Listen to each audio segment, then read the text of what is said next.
پیارے دوستو، اگر آپ کا بچہ نیند میں ڈرتا ہے یا رات کو بہت زیادہ روتا ہے، نیند میں اچھل کود کرتا ہے، نہ خود سوتا ہے نہ آپ کو سونے دیتا ہے، تو یہ ویڈیو آپ حضرات کے لیے ہے۔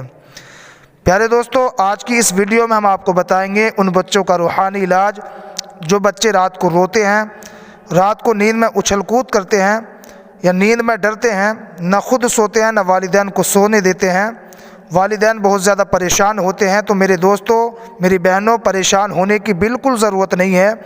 آج میں آپ کو ایک ایسا تعویذ بتانے والا ہوں، یقین جانیے اگر آپ نے اس تعویذ کو لکھ کر اپنے بچے کے گلے میں ڈال دیا تو آپ کا بچہ جو نیند میں ڈرتا ہے، اچھل کود کرتا ہے، یہ رات کو بہت زیادہ روتا ہے، چڑچڑاپن اس کے اندر پیدا ہو چکا ہے، تو یہ ساری کی ساری عادتیں ختم ہو جائیں گی۔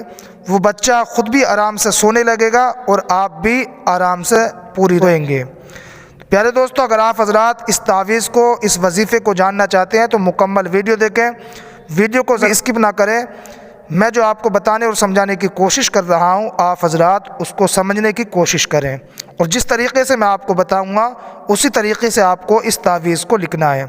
چلیے پیارے دوستو، میں آپ کو وہ تعویذ بتا دیتا ہوں۔ بڑا آسان ہے۔ سب سے پہلے آپ کو وضو کرنا ہے۔ اگر آپ سے لکھنا نہیں آتا ہے تو آپ کسی سے بھی لکھوا سکتے ہیں، کسی مدرسے میں جانے کے بعد یا مسجد کے امام صاحب سے بھی اس تعویذ کو لکھوا سکتے ہیں۔ بڑا آسان تعویذ ہے اور اس کے کام، اس کا فائدہ بہت زیادہ ہے۔ تعویذ اس طریقے سے لکھوانا ہے کہ سب سے پہلے آپ کو وضو کرنا ہے۔ جو اس تعویذ کو لکھے اس کا پاک و شفاف ہونا بہت ضروری ہے، تو سب سے پہلے تازہ وضو کر لیں۔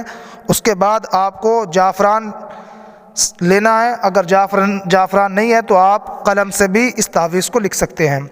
سب سے پہلے کاغذ پر بسم اللہ الرحمن الرحیم لکھنا ہے۔ اس کے بعد سورہ طور، جو 27ویں پارے میں ایک سورت ہے سورہ طور، اس کی شروع کی 8 آیتوں کو لکھنا ہے، جو آپ حضرات اسکرین پر دیکھ رہے ہیں اور میں آپ کو پڑھ کے بھی بتا رہا ہوں۔ بسم اللہ الرحمن الرحیم، والطور وکتاب مسطور فی رق منشور والبیت المعمور والسقف المرفوع والبحر المسجور ان عذاب ربک لواقع ما لہ من دافع۔ ان 8 آیتوں کو آپ کو لکھنا ہے، یہ لکھوانا ہے۔ اس کے بعد اس کا تعویذ بنا لینا ہے۔ صحیح سے جب تعویذ بن جائے تو اس کے اوپر سے صحیح سے آپ کو ٹیپ چپکا لینا ہے۔ اس کے بعد کالے یا ہرے کپڑے میں اس تعویذ کو سی کر اس بچے کے گلے میں ڈال دینا ہے، جو بچہ رات کو پریشان کرتا ہے، نیند میں اچھل کود کرتا ہے، یہ نیند میں ڈرتا ہے یا رات کو سوتا نہیں ہے، تو آپ حضرات اس بچے کے گلے میں ڈال دیں۔ یقین جانیے اس تعویذ کا ڈالنا ہوگا، آپ کے بچے کی تمام پریشانیاں دور ہو جائیں گی اور بہت آرام سے پوری رات سوئے گا۔ جب اس کو بھوک لگے گی تو کھانے کے لیے، دودھ پینے کے لیے ماں کا اٹھ جائے گا، آپ کو بالکل بھی پریشان نہیں کرے گا۔ اور اس تعویذ کی خاصیت یہ بھی ہے کہ آپ کا بچہ نظر بد سے بھی محفوظ رہے گا۔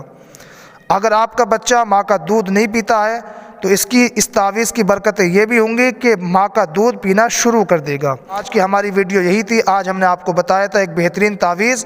اگر ویڈیو اچھی لگے تو لائک کریں، دوستوں کو شیئر کریں۔ اگر ابھی تک آپ حضرات نے ہمارے اس چینل کو سبسکرائب نہیں کیا ہے تو ضرور سبسکرائب کر لیں، اور اس ویڈیو کو اپنے دوست و احباب کو شیئر کریں تاکہ ان لوگوں کو بھی اس سے فائدہ حاصل ہو۔ اب آپ حضرات ہمیں اجازت دیں، انشاءاللہ پھر ملتے ہیں کسی نئے ٹاپک کے ساتھ۔ تب تک کے لیے خدا حافظ، السلام علیکم۔